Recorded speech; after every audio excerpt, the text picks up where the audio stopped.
השנה הטובה לקטוף עלי בננה היא דווקא באביב.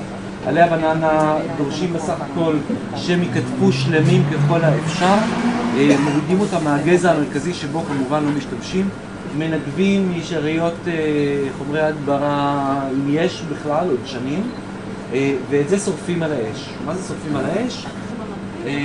בעוונותיי גם שרף, גם הקפאתי כאלה עלים, זה מתנהג מצוין. בכל מקרה, אחרי האפייה והעישון, העלה די שרוף, הוא די חכי, הוא די נראה שעברו עליו חיים קשים, אז לא יקרה לזה שום דבר אם הוא ייכנס כפול לכל התהליך. כמובן שכשחורכים, החריכה היא לשני דברים. אחד זה בשביל להגיע לצבע ולאיזה ריח קל של בננות, השני הוא תפקודי שזה יהיה רך מספיק כדי לגלגל בתוכו. כמובן הממהרים, נייר פרגמנט, הוא עושה את העבודה נחמד באותה מידה. אפשר כמובן לקחת כמה רצועות של עלי בננה, לשים אותם על נייר פרגמנט, לגלגל את כל הדבר, ואז יקבל קצת מהטעמים וקצת עם איזו נגיעה גם של אסתטיקה וגם ככה שמשלבת אינדיאנים והמאה ה-21. זה פחות או יותר הצבע.